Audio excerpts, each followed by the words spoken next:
सातारा जिल्ह्यात 2 कोरोनाबाधितांची नोंद। एका रुग्णावर सातारा जिल्हा रुग्णालय तर एकावर कराडमधील रुग्णालयात उपचार सुरू। पालघरच्या केळवेजवळ प्रियकराकडून प्रेयसीवर गोळीबार, तरुणी गंभीर जखमी। पोलिसांनी आरोपीला घेतलं ताब्यात, देशीकट्टा आरोपीकडून जप्त। तरुणीवर खासगी रुग्णालयात उपचार सुरू। पुण्यातील हडपसर परिसरात गोळीबाराची घटना। शिवसेनेच्या कार्यकर्त्यांच्या मुलाकडून हडपसरमध्ये हवेत गोळीबार। मस्तीत गोळीबार करत असताना त्याचाच मावस भाऊ जखमी। बीडमध्ये आणखी एका टोळीवर मकोका अंतर्गत कारवाई। टोळीने एकूण 11 गुन्हे केल्याचं निष्पन्न। धाराशिव जिल्ह्यातील बबन शिंदे टोळीवर मकोका कारवाई। लातूर एमआयडीसी पोलीस ठाण्यातील पोलीस उपनिरीक्षक एसीबीच्या जाळ्यातून निसटला। हायकोर्टातील जामीन प्रकरणी अनुकूल रिपोर्ट देण्यासाठी लाच मागितल्याची एसीबीकडे तक्रार। मात्र लाच स्वीकारताना शंका आल्यानं पोलीस उपनिरीक्षकानं पळ काढला। पुण्याच्या पौंडमधील ग्रामीण रुग्णालयात चुकीचं औषध दिल्याने रुग्णाचा मृत्यू झाल्याचा नातेवाईकांचा आरोप। शंकर पिर्णीकर असं मृत्यू झालेल्या रुग्णाचं नाव। दोषींवर सदोष मनुष्यवधाचा गुन्हा दाखल करण्याची नातेवाईकांची मागणी।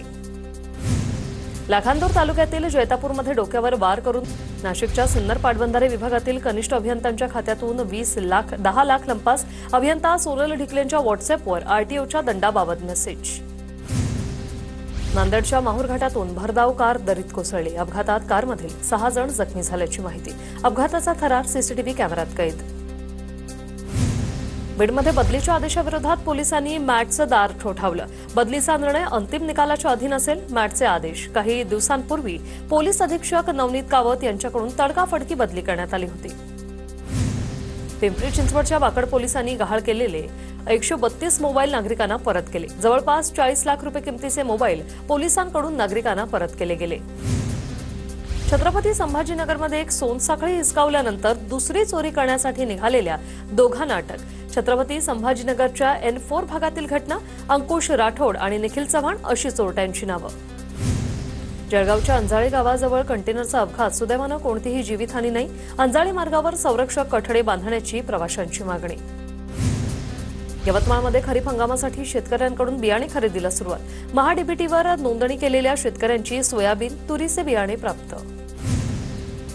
पुण्याच्या भोरमध्ये शेतकऱ्यांसाठी दिशा निर्धारण कार्यक्रम घेण्यात आला। या कार्यक्रमात कृषी अधिकाऱ्यांकडून शासकीय योजनांबाबत शेतकऱ्यांना मार्गदर्शन केलं गेलं। मध्य महाराष्ट्र आणि मराठवाड्यात मोठ्या पावसाची शक्यता नाही। पुढील 2 दिवस हलक्या ते मध्यम स्वरूपाचा पाऊस। पावसाचा जोर ओसरल्यानं पेरणीची घाई नको, कृषी विभागाचा सल्ला। नागपूरच्या काही भागात पावसाची जोरदार हजेरी। सकाळपासून उकाड्याने त्रस्त नागपूरकरांना पावसामुळे काहीसा दिलासा। पाऊस थांबल्यानंतर आणखी उकाडा वाढण्याची शक्यता। लातूरमध्ये झालेल्या मुसळधार पावसामुळे शेतकऱ्यांना फटका। काढणीला आलेली ज्वारी पिकाचं मोठ्या प्रमाणात नुकसान, शेतकरी हवालदिल। अकोल्यातील तेल्हारा तालुक्यात ज्वारी उत्पादक शेतकरी संकटात। मुसळधार पावसामुळे ज्वारीला कोंब फुटले। मागील 3 ते 4 दिवसांपासून जिल्ह्यात मुसळधार पाऊस। हिंगोली सततच्या पावसामुळे भुईमूग पिकाचं मोठं नुकसान। काढणीला आलेल्या भुईमुगाला पावसामुळे कोंब फुटल्यानं शेतकरी आर्थिक अडचणीत। बीडच्या भंडारवाडीतील शेतकऱ्याचा कांदा पावसात भिजला। सततच्या पावसामुळे काढून ठेवलेला कांदा शेतातच सडला। पुढील पिकाच्या पेरणीसाठी मदत देण्याची शेतकऱ्यांची मागणी। बीडच्या भंडारवाडीतील विकास जाधव या शेतकऱ्याच्या 2.5 एकरावरील शिमला मिरचीचं नुकसान। शासनाने आर्थिक मदत देण्याची शेतकऱ्यांची मागणी। वाशिम जिल्ह्यात सततच्या पावसाचा पिकाला फटका। चवळी पिकावर येलो मोझॅक रोगाचा प्रादुर्भाव झाल्याने पानं पिवळी पडली। औषधांच्या फवारण्या करूनही रोग आटोक्यात येत नसल्याने शेतकऱ्यांवर पीक काढून टाकण्याची वेळ। रत्नागिरीत पावसाचा वेग मंदावल्यानं भात पेरणीच्या कामाला सुरुवात। शेतकऱ्यांकडून बैलाच्या सहाय्यानं पारंपरिक पद्धतीनं भात पेरणी। साताराच्या माण तालुक्यातील नुकसानग्रस्त भागाची मंत्री जयकुमार गोरेंकडून पाहणी। शेती आणि घरांचं नुकसान झालेल्या महिलेला अश्रू अनावर। महिलेनं जयकुमार गोरेंसमोर आपली व्यथा मांडली। जोरदार पावसामुळे नांदेडमधील पैनगंगा नदीला पूर। सहस्त्रकुंड धबधबा प्रवाहित। नदीपात्रात अडकलेलं वानर पाण्याच्या प्रवाहात वाहून गेलं। धाराशिवच्या परंड्यातील भांडगाव इथे पुरामुळे पूल वाहून गेला। दूध उत्पादक शेतकऱ्यांनी पोकलेन सहाय्यानं हा रस्ता पार केला। धाराशिवच्या ईट परिसरात ढगफुटी सदृश पाऊस। ईट गावातील दुकानं, कार्यालयात पाणी शिरलं। कांदा उत्पादक शेतकऱ्यांचंही मोठं नुकसान। साताऱ्याच्या माण तालुक्यातील ब्रिटिशकालीन राजेवाडी तलाव पूर्ण क्षमतेने भरला। माणगंगा नदीवरील राजेवाडी मध्यम प्रकल्पामुळे सातारा, सांगली आणि सोलापूरलाही फायदा होणार।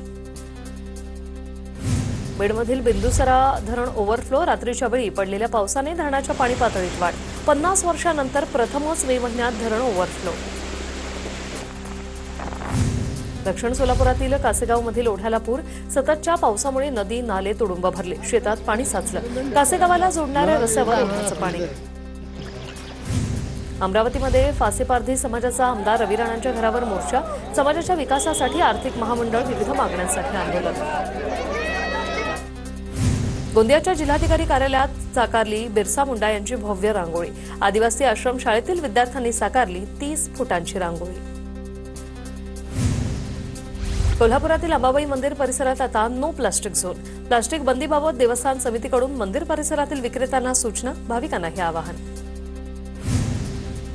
पंढरपुरातील विठ्ठल रुक्मिणी मंदिर विकास आराखड्याचं काम प्रगतीपथावर, शेवटच्या 3ऱ्या टप्प्यातील 19 नोव्हेंबर 2026 पर्यंत काम पूर्ण होणार।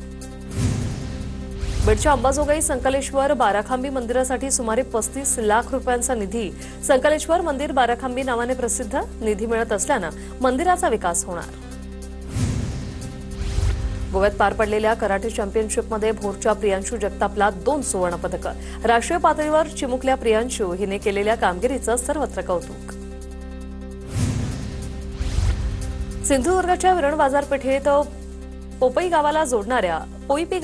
गावाला जोडणाऱ्या पुलाची संरक्षक भिंत आणि भराव खचला, रस्ता अवजड वाहतुकीसाठी बंद झाल्याने अनेक गावांचा संपर्क आता तुटणार। ताम्हिणी घाटात टँकर उलटलेल्या ठिकाणी निकृष्ट दर्जाचा रस्ता बनवल्याचा स्थानिक ग्रामस्थांचा आरोप, वारंवार पाठपुरावा करून देखील खचलेल्या रस्त्याकडे MSRDCने दुर्लक्ष केलं, ताम्हिणी गावचे सरपंच योगेश बामगोडेंचा आरोप। नागपुरात खोदकाम केलेले रस्ते उद्या 31 मे पर्यंत पूर्ण न केलेल्यास दंड आकारून फौजदारी कारवाई होणार, नागपूर पालिका आयुक्त अभिजित चौधरी यांचा कंत्राटदार आणि अभियंत्यांना इशारा। सोलापुरातील देशमुख पाटील वस्तीत पालिकेची अतिक्रमण विरोधात कारवाई, रोडला अडथळा येणाऱ्या घरांचं अतिक्रमण हटवलं, पथकासोबत स्थानिकांची बाचाबाची। नागपूरची ऐतिहासिक ओळख असलेली नाग नदी प्रदूषित, नदीच्या अस्वच्छतेकडे पालिका प्रशासनाचं पूर्णपणे दुर्लक्ष, तर भाजप आमदार प्रवीण दटकेंचे पालिका प्रशासनावर ताशेरे। कल्याण डोंबिवली महानगरपालिकेची बोगस डॉक्टरांवर कारवाई, कल्याणच्या मानेरे गावातील कारवाई दरम्यान 2 बोगस डॉक्टरांवर गुन्हा, श्रीकृष्ण कुमावत आणि देवेंद्र पुजारी असं बोगस डॉक्टरांचं नाव। जागतिक भूक दिनानिमित्त मलाबार गोल्ड आणि डायमंड समूहाकडून भारत आणि झांबियात रोज 70,000 गरजूंना अन्न देण्याचा उपक्रम सुरू, 2025 ते 2026 या वर्षात हे अन्नदान करण्यात येणार आहे। कुपोषित महिलांसाठी चेन्नई, कोलकाता, दिल्ली आणि मुंबईत मोफत निवास योजनेचा विस्तार केला जाणार आहे।